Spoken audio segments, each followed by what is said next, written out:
স্বল্পতে হতাশ হয়ে যায়। চেহারা আল্লাহ আমার চেহারা ভালো দেয় না, আমার বন্ধুর চেহারা ভালো দিয়েছে। আমি কালো, আমার বন্ধু সাদা।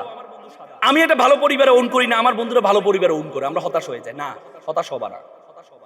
আল্লাহ তাআলা প্রত্যেকটা মানুষের মধ্যে কিছু উইকনেস আছে, কিছু ইউনিকনেস আছে। আল্লাহ তাআলা বলেছে ওয়ামা খালাকনাস সামা ওয়ামা খালাকনাস সামা ওয়াল আরদা ওয়ামা বাইনাহুমা বাতিলা। আমি আসমান এবং জমিনে যা কিছু আছে কোনো কিছু অনর্থক সৃষ্টি করিনি। আমি তোমাকে অনর্থক সৃষ্টি করিনি। আমি তোমাকে এমন একটা কাজের জন্য সৃষ্টি করেছি, সেই কাজ পর্যন্ত তুমি যেতে পারো নাই বলেই তুমি মনে করো তোমাকে আমি অনর্থক সৃষ্টি করেছি। আল্লাহ বলছে আমি তোমাকে উত্তম আকৃতি দিয়ে সৃষ্টি করেছি। আল্লাহ তাআলা বলেছে লাকাদ খালাকনাল ইনসানা ফি আহসানি তাকওয়িম। আল্লাহ বলেছে আমি তোমাকে অতি উত্তম আকৃতি দিয়ে সৃষ্টি করেছি। এই কথাটি বলতে গিয়ে আল্লাহ 4 বার কসম খেয়েছেন। কয়বার? 4 বার। আল্লাহ বলেছে তিনের কসম, ওয়া তুরি সিনিন সিনা পর্বতের কসম, ওয়া হাযাল ওয়ালাদিল আমিন শহরের কসম, লাকাদ খালাকনাল ইনসানা ফি আহসানি তাকওয়িম। আমি তোমাকে উত্তম আকৃতি দিয়ে সৃষ্টি করেছি। এরপর তুমি হতাশ হয়ে যাও, এরপর তুমি মন খারাপ করো। এই বিশ্ব জগৎ যা কিছু আছে সবকিছু তোমার আর আমার জন্য সৃষ্টি করেছে। আল্লাহ তাআলা যে হুয়াল্লাযী খালাকালাকুম মা ফিল আরদি জামিয়া, আসমান এবং জমিনে যা কিছু আছে সবকিছু আমি তোমার জন্য সৃষ্টি করেছি। I created everything for you and you are created only worship of Almighty. ওমা খালাকতুল জিন্না ওয়াল ইনসা ইল্লা লিয়াবুদুন। সবকিছু আমি তোমার জন্য সৃষ্টি করেছি আর তোমাকে আমি সৃষ্টি করেছি শুধুমাত্র আমার ইবাদত করার জন্য। What is the meaning of ইবাদত? What is the meaning of worship? আমরা তো বলি শুধু নামাজ রোজা রাখা ইবাদত। নো, পড়াশোনা করা সবচেয়ে বড় ইবাদত। প্রথম স্লোগান ছিল ইকরা, পড়ো। কোরআনে আল্লাহ তাআলা 32 বার নামাজের কথা বলেছেন, 32 জায়গায় জ্ঞান অর্জন করার কথা বলেছেন। আল্লাহ তাআলা হাল ইয়াস্তাবিল্লাযিনা ইয়ালামুনা ওয়াল্লাযিনা লা ইয়ালামুন, who knows and who doesn't know all are not same. যে জানে যে জানে না সে সমান নয়। আল্লাহ তাআলা এমফাসাইজ করেছেন প্রত্যেকটা ধর্ম। তুমি হিন্দু ধর্মের দিকে তাকাও, বেদ, ঋগ্বেদ, যজুর্বেদ, অথর্ববেদ, সমবেদ। বেদ শব্দের অর্থ হচ্ছে কি জ্ঞান। অত জ্ঞান ও তপস্বী। ঋগ্বেদে বলেছেন জ্ঞান অর্জন করা হচ্ছে তপস্যা, পূজা, অর্চনা। খ্রিস্টান ধর্ম তুমি ওল্ড টেস্টামেন্ট, নিউ টেস্টামেন্ট দেখো, প্রত্যেকটা যা gathering the knowledge is the best knowledge and best worship of almighty. Old টেস্টামেন্টও বলেছে, সেম কথা বলেছে। তো সুতরাং জ্ঞান অর্জন করো, পারবা তো ইনশাল্লাহ, পারবা তো ইনশাল্লাহ। তবে সাথে সাথে জ্ঞান অর্জন করা, পিতামাতাকে শ্রদ্ধা করা। আজকে এখানে তোমাদের মা বাবা আছে, কিছু কথা না বললে আমি পারবো না। মা বাবা এখানে আছে, তোমার পৃথিবী তোমার সবচেয়ে বড় সম্পদ। কোট এন্ড আনকোট করে তোমাদের একটা কথা বলে রাখি, মা বাবার দোয়া এবং ব্যর্থতা একসাথে চলতে পারে না, পারে না, পারে না। আবারও বলছি, মা বাবার দোয়া এবং ব্যর্থতা একসাথে চলতে পারে না, পারে না, পারে না। আবার মা বাবার বদদোয়া এবং সফলতা দুটিও একসাথে চলতে পারে না, পারে না, পারে না। আল্লাহর ওয়াস্তে এখানে অভিভাবক যারা আছেন, আপনাদের সন্তানদেরকে বদদোয়া দিবেন না। আপনার দোয়া যেমন কাজে লাগে তেমনি আপনার বদদোয়া কাজে লাগবে। কাবা শরীফের ইমাম ছিলেন বারকুনি।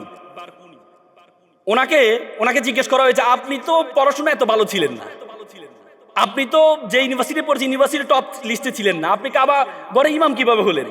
উনি বলছে মায়ের বদদোয়ায়। মায়ের বদদোয়ায়? আমি খুব দুষ্ট ছিলাম, পড়াশোনা করতাম না, আমার মা সবসময় আমাকে বদদোয়া দিত, আল্লাহ তোরে কাবা ঘরে ইমাম বানাক। তার মানে আল্লাহ কবুল করে নিয়েছে। সুবহানাল্লাহ বলবেন না? কবুল করে নিয়েছে। এই জন্য সন্তানকে যখন বদদোয়া দিবেন, ভালো জিনিস, তোরা আল্লাহ ইঞ্জিনিয়ার বানাক, তোরে আল্লাহ সৎ চাকরিজীবী বানাক, সরকারি চাকরিজীবী বানাক। মানে বদদোয়া দিবেন কি? পজিটিভ বদদোয়া। আপনার এটাও কাজে লেগে যাবে। আল্লাহ রাসূল মেরাজের দিন রাতে, যখন মেরাজের রাতে জান্নাতে দেখলেন একজন কোরআন পড়ছেন, আল্লাহ রাসূল জিবরাইল আলাইহিস সালামকে জিজ্ঞেস করলেন, এই এটা কে? এটা হচ্ছে আপনার সাহাবী হারিস ইবনে নোমান। হারিস ইবনে নোমান সে তো মারা যায় না, সে জান্নাতে কি করে? বলছে না, সে কোরআন পড়ছে। বলে আল্লাহ রাসূল মেরাজ থেকে যাওয়ার পর হারিস ইবনে নোমানকে ডাকলো, নোমান এদিকে আসো, তুমি কি ইবাদত করো? তোমাকে দেখলাম তুমি জান্নাতে কোরআন পড়ছো। তিনি বললেন, ইয়া রাসূল, আমি তো কোনো স্পেশাল ইবাদত করি না, আমার মা অসুস্থ, আমার মাকে আমি প্রতিদিন খাওয়াই দিই, ওনাকে গোসল করিয়ে দিই, সারাদিন আমার এভাবে যায়।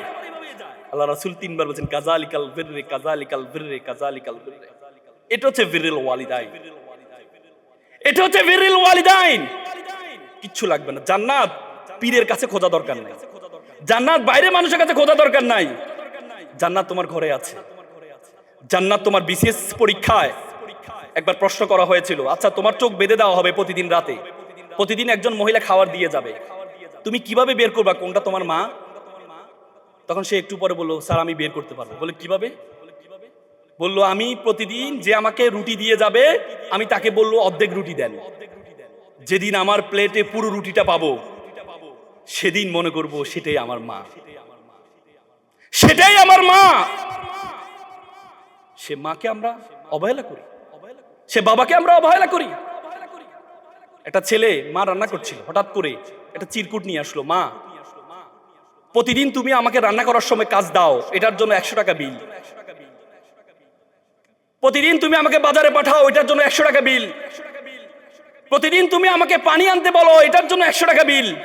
এভাবে করে 1000 টাকার একটা বিল ধরিয়ে দিলেন, মায়ের হাতে একটা চিরকুট ধরিয়ে দিলেন। মা এটা দেখে চোখে পানি চলে আসলো, আমার সন্তান প্রতিদান চায়। বলে যে বাবা এক কাজ করো, তোমার জন্য একটু নুডলস রান্না করছি, নুডলসটা খাও আর তোমার বিলটা আমি নিয়ে আসছি। মা যে কাগজের বিলের বিপরীতে লিখেছে, বাবা বাবা 10 মাস 10 দিন তোকে পেটে নিয়েছিলাম, বাবা 10 মাস 10 দিন পেটে নিয়েছিলাম, ডানে কাত হতে পারতাম না, আমার সন্তান কখন ব্যথা পায়, বামে কাত হতে পারতাম না, আমার সন্তান কখন ব্যথা পায়। সেটার জন্য 0 টাকা বিল। বাবা তুই লাথি মারতি আমি খুব ব্যথা পেতাম, তুই যখন লাথি মারতি আমি খুব ব্যথা পেতাম, কিন্তু যখন দেখতাম একদিন 2 দিন আমার সন্তান আমাকে লাথি মারছে না, তখন হাহাকার করতাম, আল্লাহ আমার সন্তানের কি হয়েছে, পেটের মধ্যে কি সন্তান বেঁচে আছে? সে লাথির জন্য অপেক্ষা করতাম, কখন সে লাথিটা আমার গায়ে পড়বে। সেটার জন্য 0 টাকা বিল। তুই জন্মগ্রহণ করার পরে প্রায় 2 বছর টানা 6 মাস আমি ঘুমাতে পারি নাই, সেটার জন্য 0 টাকা বিল। একদিন পিঠা বানাচ্ছিলাম পরিবারের সকলের জন্য, তোর জন্য সবচেয়ে ভালো পিঠাটা খাওয়াইছিলাম তোকে, সর্বশেষ পিঠার যে অংশ, পুরো অংশটা আমি খাবো, সারাদিন খাইনি, এটা খাবো, এমন সময় তুই দৌড়ে এসে আমার রুমে ঢুকলি, ঢুকে বলছে মা এটাকে অন্য পিঠা, এটাকে অন্য কোনো পিঠা, তুমি তো আমাকে এই পিঠাটা দাওনি, আমি এই পিঠাটা খাবো। তোর চেহারার দিকে তাকিয়ে আমি আর অন্যদিকে তাকাইলি, তোর চেহারার দিকে তাকাই আমি অন্যদিকে তাকাইলি, তোকে আমি পিঠাটা দিয়ে দিয়েছিলাম, তুই যখন খাচ্ছিলি তখন আমার চোখের পানি বের হচ্ছিল আর মনে তৃপ্তি পাচ্ছিলাম, পেটের খিদা ভুলে গিয়েছিলাম। এটার জন্য 0 টাকা বিল। সন্তান যখন বিলটা পেল, সন্তান দিনে নিজেকে আর ধরে রাখতে পারে নাই। মেডিকেল সায়েন্স বলে একটা মানুষ সর্বোচ্চ ব্যথা সহ্য করতে পারে 45 ইউনিট, তার চেয়ে বেশি হলে সে হয়তো বেহুশ হয়ে যায়, না হলে মারা যায়।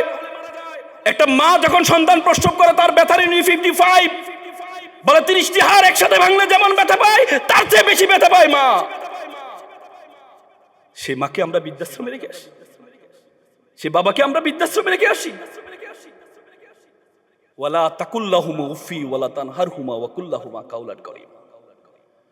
আল্লাহ তাআলা কোরআনে বলেছে উফ শব্দটি পর্যন্ত ব্যবহার করো না মায়ের সাথে, উফ শব্দটি পর্যন্ত ব্যবহার করো না। প্রত্যেকটা ধর্ম অত সৈন্য হোক কিলু কাম্বুরূপ রোহিত কপতগিনী নির্বিষ্টাহ দলভা গোপিঙ্গ গজলিকুঞ্জ ব্রহ্মদ বানরা, প্রত্যেকটা ধর্ম এমফাসাইজ করেছেন। তো সুতরাং এখানে যারা মা বাবা আছেন এবং অভিভাবকরা যারা আছেন, আপনি আপনার শ্বশুর শাশুড়ি আপনার মা বাপকে সেভাবে সম্মান করবেন। সন্তান দেখে শিখে, লার্ন ইন বিহেভিয়ার। সন্তান দেখে শিখে, সন্তান আপনার থেকে দেখে শিখবে।